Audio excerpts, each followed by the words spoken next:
Welcome back to the Self-Esteem and Confidence Mindset podcast with me, Johnny Pardo.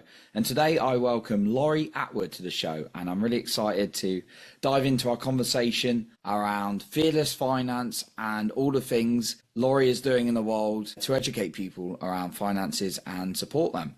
So just a quick introduction to Lori. So Lori is the founder and CEO of Fearless Finance and a CFP professional. He created Fearless Finance to make expert fiduciary hourly financial planning accessible to everyone with no sales, no minimums, and no judgment. Lori's been in finance for over 25 years, starting in investment banking, asset management, and private equity before starting Fearless Finance in 2016. Welcome to the show today, Lori. Glad to have you on. Thank you so much for having me. No, I'm glad to have you on. Yeah, Lori, you've got this range of experience, and I think I said fiduciary wrong already. Just point that out. I've said it so many times, always have my word hiccups. It's got a lot of syllables. Yeah, my bad. But I know you've been in finance for many years, and now you're helping people. You've been helping people with it. You created Fearless Finance. What's been your driver to help people with finances? So if it's okay with you, let me tell you the origin story of the company because it explains that. Yeah. So I took a few years off when I had my daughter and I was home with her.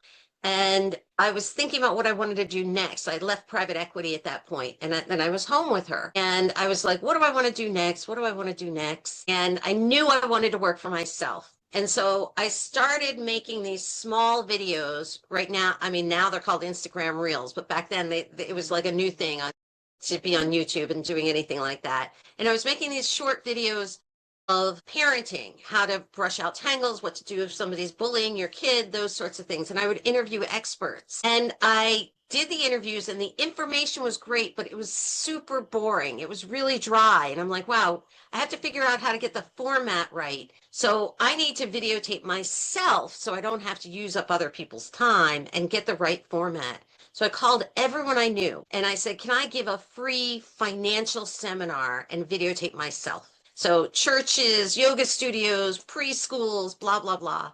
And I went and did these seminars and I would videotape myself and people would come up to me afterwards and say, do you take clients? And so I started to say yes. And then I got myself properly regulated and got all of the initials behind my name. And that's the origin of Fearless Finance. And so it found me. I didn't find it. And the reason that it found me is because people need fiduciary financial advice that they can get on an hourly basis without having to worry about whether they're too small or their problem is too weird and personal or any of those things. They just didn't know where to turn to for financial advice they could trust, that they could use. And so it was kind of born out of that. I love that. Like you just got out there, you started sharing, people started coming to you.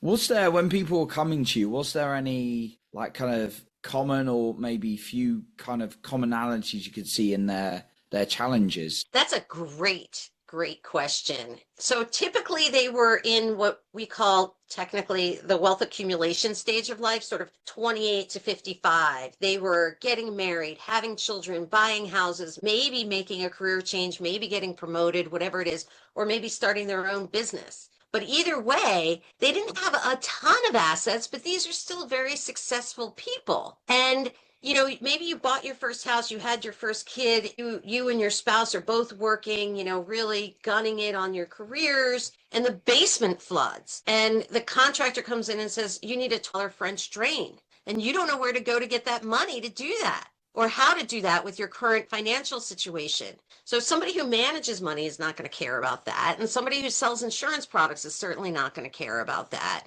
So where do you get the advice you need? And that's the reason that it's this stage of life where you don't have millions. And then where do you turn when you need financial advice? And that was the origin of this. Where do you turn? I love that. I know. Where do you turn? Because I know a lot of people can get like overwhelmed with how much there is to learn about finances out there. I've certainly been in that boat. I'm always Sure. the things I've worked through and bring up people like right, do I invest in this? How do I save? What do I do with my mortgage? All these kind Yeah. of things, right? Yeah. And the thing is that people ask about investing, and investing is at the very end of the financial, personal finance continuum line, whatever you want to call it. It's at the very end. It's the cherry on top, if you will. You have to get so many other aspects of your personal finance right to even have the privilege of having to ask what you should be investing in. And that's what people don't understand because, investing is sexy, it's glamorous, it sells books, it sells, whatever, tickets to whatever. But that's not where the essence of personal finance is. So yeah, tell us a little bit about this continuum. So that may be just me, but I kind of think of it as a continuum. And I have 5 basic building blocks at the beginning of the continuum, whether you think the beginning is the top or the bottom or left to right. And the very first thing, the most important key to your financial prosperity is that you spend less than you earn. Period. Nothing comes close to that. Nothing. You must spend less than you earn. The second thing is you've got to have a couple $1,000s or pounds or whatever it is aside for mishaps, oopsies, rainy day events, car repairs, dental work that you didn't plan on, a broken window in the house, that kind of stuff. The stuff that comes up for everybody. And then you need 3 to 6 months of number 3 is that you need 3 to 6 months of your expenses in cash in a savings account for emergencies. Oopsies are just things that come up. Emergencies are a total loss of income. It's usually due to one of 3 things: divorce, some sort of disability or health issue, and job loss. And that's where there is nothing you can do. It's not like a broken window or a car repair where you go to the mechanic and he's like, okay, it's going to be $800. Then you have to try and figure out where to find your $800. But the rest of your life still ticks over normally. An emergency is when everything stops and you need to be able to pay your expenses at least for a couple of months until you can figure out plan B. And that's either getting a new job or moving in with your parents or whatever it happens to be for you. So that's number 3. Number 4 is that you're saving appropriately for retirement. Now, that's a pretty US centric comment because other places are better when it comes to retirement. Here, we've got to fund it ourselves. And so I'm looking for 15% of your salary to be going into a retirement plan. Sometimes it's you, sometimes you get a match from your employer. That's great. If you get a 5% match, then you only need to save 10% to get to my 15%. And that's a floor. You can always do more. More is always better. And number 4, that was number 4. Number 5 is that you are managing any consumer debt that you might have. If you have credit cards, you got a plan to pay them off. If you don't have credit card debt and you're paying them off each month, then you're great. Then we tick that box. If you get those 5 things, you are a prosperous person. I don't care what you drive. I don't care what shoes you wear. I don't care what purse you wear. You're prosperous and you should not have very much financial stress. The financial stress then comes a little further down the stream when you start comparing yourself to everybody else and feel like you need to buy this or own that or do this or that to kind of keep up with the Joneses. Yeah, I love those foundations. They sound some very like simple but powerful like foundations that that are going to serve you well. So I love that before you're thinking about investing or anything else. Some practical advice. I want to go back to the first one. And this concept makes like so much sense, like to me hearing now, and I'm sure to pretty much most people on the planet intellectually, that is spend less than you earn. Yet a lot of us don't follow. What in your experience do you think is the challenge of that people actually spend more than they earn? Thank you for asking this question. It's really good. It's a good question because it typically affects everybody somewhere, sometime, somehow. But the bottom line is that if you're, as long as you're not on the bleeding edge of poverty, that's not what I'm talking about. That is a whole other set of circumstances. If you're not in that position, most everything is fixable in finance. Most everything is fixable. The question is, are you willing to take the medicine to fix it? And that is the same as the spending less than you earn. It's the same medicine, right? You must spend less. Okay, so you've got your housing. Maybe you live in a place that has very expensive housing. That certainly happens in urban areas, right? So that means there's less for everything else. So guess what that means? There's less for everything else. That means there's less going out, there's less new clothing, there's less travel until your income increases or you move to a place where your housing is less expensive. So that's the jagged little pill. That's the medicine that I'm talking about. But people don't want to take it. One, they're avoidant. They don't even want to see if they're overspending or by how much, right? Two, they don't want to cut their spending because they're keeping up with their friends. They're keeping up on Instagram. They're keeping up. They're hanging on by the tips of their fingers on the ledge there, whatever it is, whatever metaphor you want. And that's not where we want you to be. Where we want you to be is comfortable month to month so that you have less stress, which makes you a better person, a better husband or wife, a better parent, a better employee, a better community member. And so the crux of it is if you're not on the bleeding edge of housing security and food security, because that's a whole other set of issues. If you're not, the crux of it is how much do you care about what other people are doing and can you spend less than you earn without having all that FOMO and all of that, let's call it what it is. It's jealousy in some ways. Sorry, I don't sugarcoat things, but that's the reality. I see it day in and day out. And I want listeners to know that I have clients that are worth 10, 15 million dollars, and they're jealous of the people with the private jets. This is not an issue related to an absolute number. Like if I made $150,000 a year, I'd be fine. It's not like that. It's related to a ratio or a relationship between how much you're earning and the stuff that you want, trinkets that you want, the lifestyle, call it what you will. So it's often kind of like comparing yourself, you see. Yeah, That's a common one. it is. It's really devastating, and it's amplified now with social media. Yeah, just the nice clothes, the nice bags, all those kind of things, I guess, with that side of things. Well, it's really interesting because I go somewhere social or go out to dinner or any place where I'll know the people there. And I will say to my husband, who, by the way, does not want to hear any of this, that there's no way the math doesn't work out. That person has to be in debt.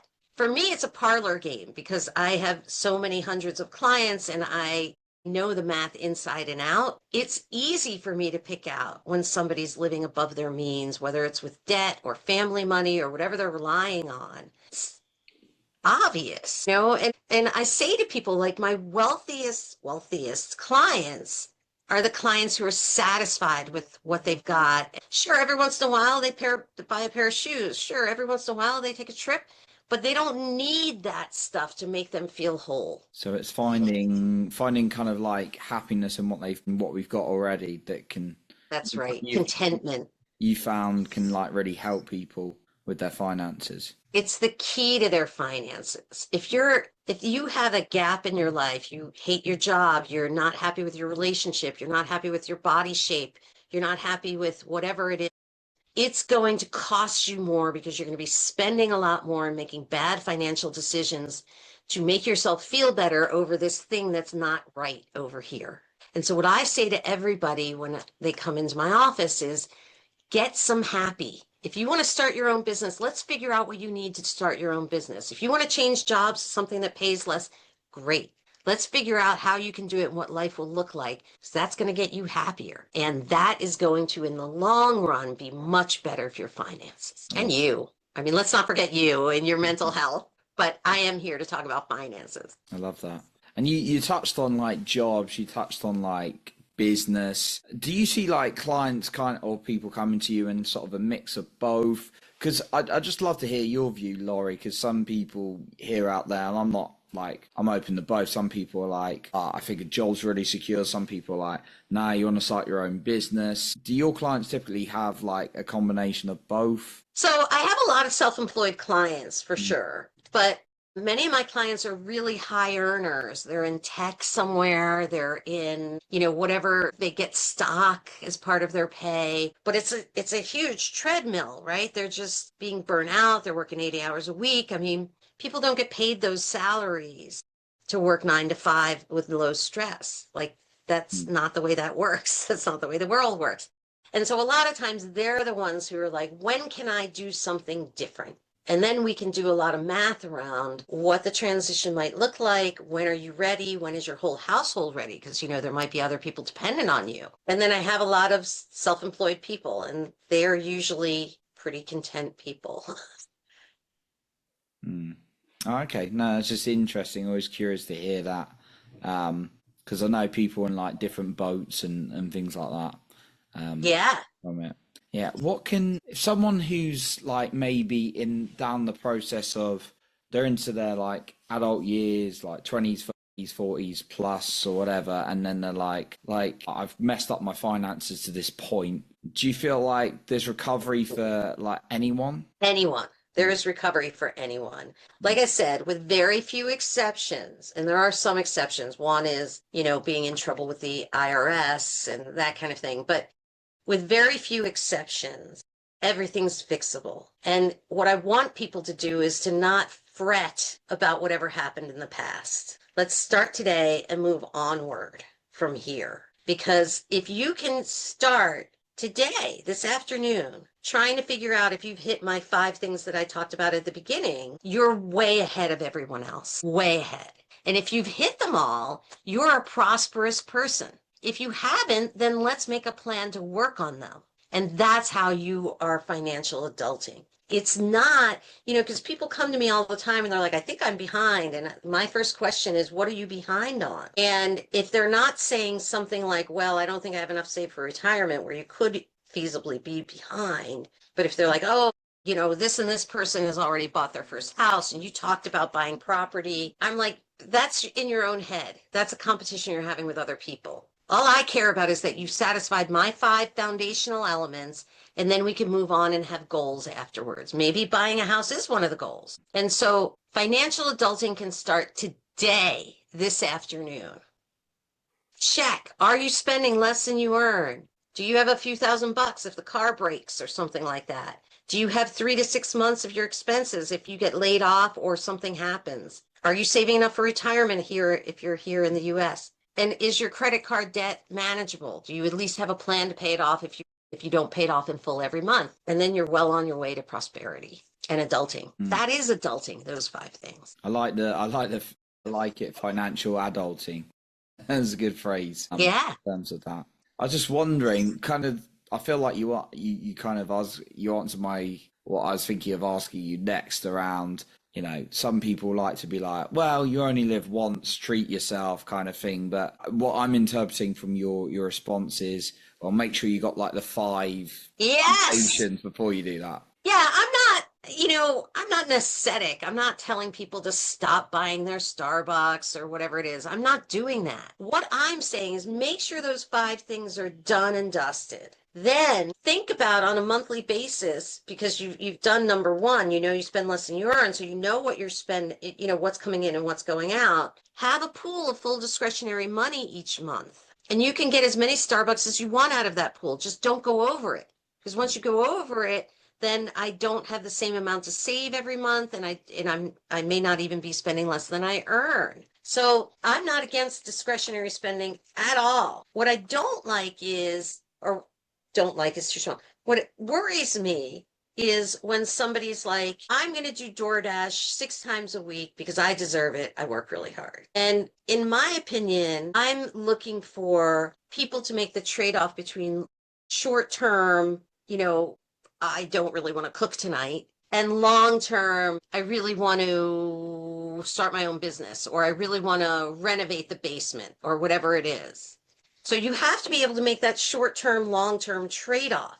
If you have a pool of full discretionary funds, get some DoorDash. I'm not going to stop you. Just don't go over, because we need to save for that longer term, whatever it is, renovation or big sabbatical trip, whatever. So into the short term, they forget about and the long term arrives and they're like, I didn't save for college and I didn't do whatever else is a long term goal. So having that in mind, but yeah, enjoying things, but having a pot for that enjoyment, like life. And think of how empowering it is. I mean, how many people have some article of clothing in their closet that still has the tag on it, and they just feel too much guilt, too much shame to even put the damn thing on.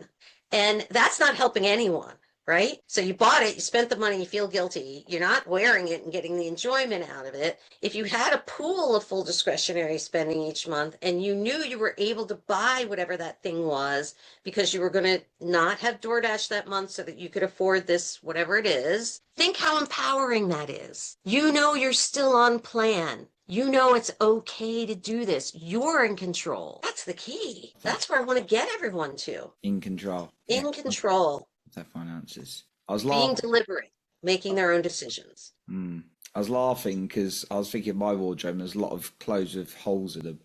It was like, Okay, that's different. Yeah.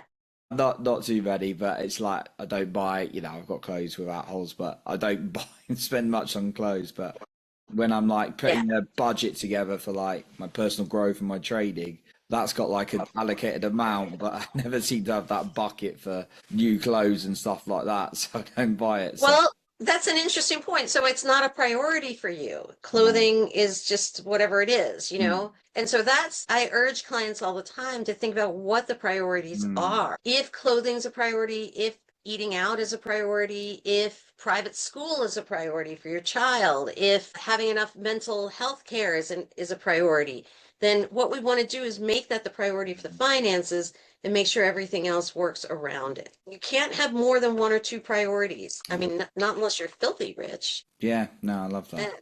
Yeah, very true. It's it's more also, I don't think I just bothered go to the shops. I don't like shopping. I think that's the other part as well. But yeah, I love what you say about priorities and what is a priority to you, but making sure you got the funds for it, not just being like, I want to do that, I'm going to do it kind of thing. That's right. That's right. Thinking it through first. That's what I'm looking for. Planning. Lori, from like you've got this like a lot of finance experience, as I mentioned at the beginning. Was finance something you were always interested in from like a really young age? I've always been really interested in economics and behavioral economics. Like, why do people make the decisions they make with their finances? And I also think that I grew up poor, and I think whatever you're obsessed with becomes your career in some ways, if you're in the position to make choices about your career. And that's not everyone. I recognize that. And I think I was always obsessed with the fact that we had no money and other people did, and how did that happen, and how they get it, and how much they have, and what could I do if I had money, and and then I was always really interested in economics and higher finance, trading, and why do currencies change, and what's happening to the economy here that's making the treasury, in our case it's treasury bills change, and yields on bonds and that kind of thing. So I've always been a bit nerdy about all of that.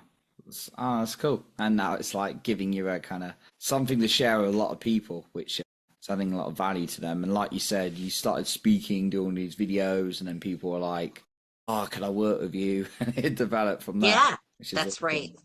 Love that. I want to go a little bit on I know a lot of people are thinking of like, I want to quit my job, I want to do my own thing. We kind of touched on this a little bit earlier, but kind of a different question. But I want to quit my job, I want to do my own thing. So yeah, like I've seen it like maybe one or two people are like, I'm just gonna jump in and then gonna like fight it, and then I feel like it's gonna work out. And I've seen people who are like, oh, I'm gonna plan my way into this. Yeah. Well, I'm sure you can figure out what my answer would be on that. Of course. Yeah. Yeah. So especially if other people, children or a spouse or whatever it is, are dependent on your income, then you need to plan. You have to have enough cash socked away for the however many months or maybe even years it takes you to get that new business to the point where you're earning the same amount as you're earning now.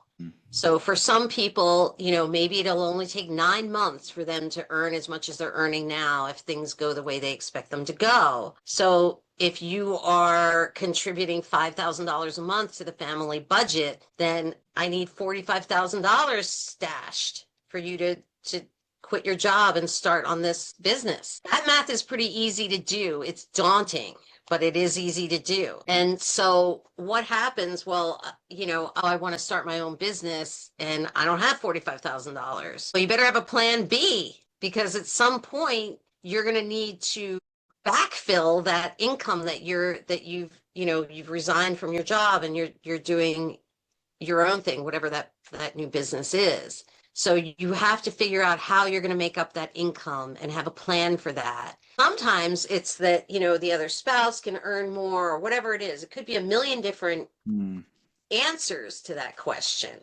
but you should ask the question. Your side of like planning and feeling things Yeah. out. I know a couple of examples, and again, like everyone's to their own, but I know a couple of examples of people who said, I'm just feeling this calling and I feel like it's going to work out, and it did not work out. It did not. Yeah. That their kind of business didn't really have any kind of testing to it, maybe a few free starts. Yeah. And then it was kind of like, no, I'm really struggling now. But I've also seen one or two friends do really well. They were working in 9 to 5 for years, started a business. One of them was in finance, so she knew what she was doing and went into being a coach, but she had all this leeway and now she's like killing it. So yeah. And that's fabulous. And it depends on the business. If you want to open a cupcake shop, that takes a ton of upfront cash, right? Somebody has to buy the ovens and the storefront and all that. If you want to be a coach, you need internet and a laptop. So it's a very different ball game. And what you need to do is not just think about the income that you have to replace, but then you have to pivot to the business and do the financial planning of the new business, right? What if you wanted to make those cupcakes, but each cupcake was $17 and that was the only way you could make it profitable? Okay, so that's not a business, because most people don't want to pay $17 for a cupcake. You have to make sure that you've also done the planning for the business and that the people you're trying to reach as customers are willing to pay what you need them to pay to make all the rest of the business work. It's profitability analysis, the technical term for it. But you got to do that. Yeah, the practicalities of actually planning out what it's going to cost you, all those kind of things. Lori, I'd love to hear your view on like debt. And again, it's just it's just kind of like there's a mixture of messages, and you could go into debt for like spending too much on your credit card on clothes and shoes and all these kind of things. But then there's some people who go into, kind of getting a house is going into like debt as well. Buying property and then getting into real estate, that's kind of getting into debt and then getting paid off. You might invest in something and then look for it to pay you off. What's your kind of general view of debt? I am not allergic to debt. I don't hate debt, but there's different kinds of debt. If you have secured debt, that's you buy a property, you buy a car, it's secured by an asset. You buy ovens for your cupcake business, it's secured by an asset. Then that debt is usually manageable, a pretty decent rate, because whoever it is, the bank or whoever, will just come and take the asset if you don't pay it. And that kind of debt, as long as it's reasonable and well thought out, and you're not overextending on the house or on the cupcake store or on the car, can be absolutely fine. One-off debt, if you're, I don't know, the things I see mostly are fertility treatments, divorce, things that happen where all of a sudden there's a huge chunk of money that needs to go to get this thing accomplished. I don't love that debt, but I understand it, and it's sometimes one of those things you need to do. Debt you want to avoid is lifestyle debt, where you're just spending more than you earn on a recurring basis, because that's where credit card debt comes in, and then you're trying to get personal loans, and then you're doing all these other sort of stances to make your lifestyle, again, for that number one point, which is, are you spending less than you earn? And the answer is no. And you're using debt or leverage to cover that difference. And that's terrible. And that's a spiral downward, because you service the debt, the debt servicing becomes larger and larger, squeezing down the amount you have for food and electricity and whatever else. And that's how bankruptcy occurs, Mm, personal bankruptcy. got you. Got you. And for the individual who's maybe like a little bit, I know some people avoid looking at their like finances because they're like, I don't want to see it, I don't want to look at it. I probably know the answer here, but I'm going to ask you anyway. What kind of guidance would you give the individual who's just like, I don't know who I am financially? It's always better to know.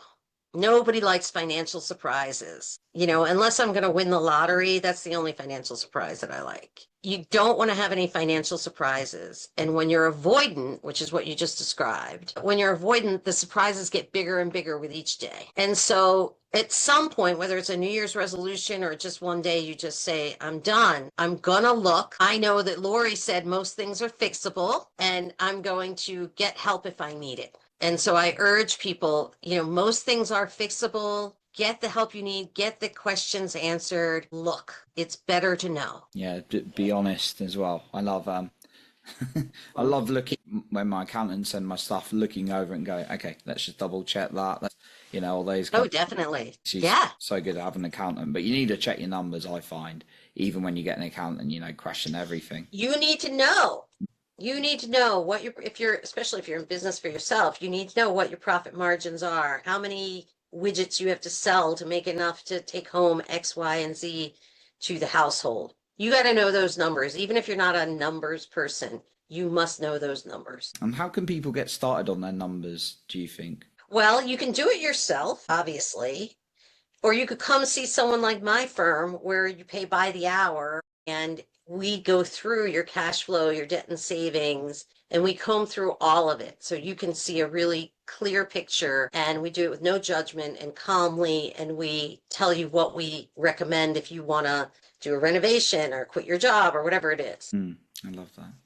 Kind of going different direction, but I'd love to know, is there any like kind of people in the financial space that have inspired you, or any particular books that you love on like finances? It's funny because I'm female and I'm not young, but I'm younger. But the two people that have inspired me most are John Bogle, who started Vanguard, and Charlie Munger, who just died at 99 about a year ago. John Bogle, because he also thought differently. He's like, people should be able to get access to index funds and ETFs, and they should be able to do their own investing. And that's similar to what we're doing at Fearless Finance. You should be able to get fiduciary financial advice on an hourly basis and be able to kind of be in control of what's going on in your finances. So, and he wrote a book called Enough that I thought was really good.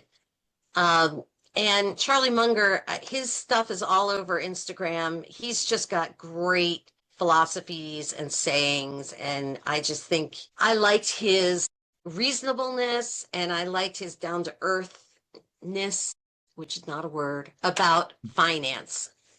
No, it's curious to hear those. Charlie Munger, it's interesting one. Love that. So, Laurie, Yeah. I know you, like you mentioned, you offer services to people to really help them with their finances in multiple positions in life. So, Yeah. whatever their balance is, whatever their net worth is, you offer that service. So, as we kind of like wrap up today, I'd love to know where the listener can find you. Where is the best place to get in touch? Get hold of your services, which are very, very valuable and doing a lot of amazing work for the world. And is there maybe a final point you'd like to share with us today? Okay. Thank you. Well, so you can get in touch with us by going to fearlessfinance.com, and we have a contact us sheet. Just fill it out. If you put Pardo in the promo code, I'll give your listeners $50 off their first meeting with us. Yeah. And so that you can go on any of the socials and type in Fearless Finance and you will get us. So that's how you can find us. You can also email directly to hello@Fearless Finance and we'll get right back to you in one business day. So that's how you reach us. I think the one last thing I would say to people is there is help out there that you can afford that's going to get you on whatever track you want to be on or confirm that you're on the right track. Do it. It's going to give you peace of mind and that's going to make you better at everything if you're feeling more secure. Oh, amazing. Love that. Yeah, really get people back in control of their finances. Yes. So for Lori's, to get access to Lori, just click the links in the show notes below and use that code WordPardo, get $50 off. She mentioned Lori, very generous of you, thank you. And to get hold of Fearless Finance, we'll also link that below for the socials as well. So Lori, I want to give you a massive thank you for everything you shared with us today and everything you're doing. Thank you. I had so much fun being here. Absolutely, me too. So that concludes our episode for today. And remember to lead with your heart and not with fear.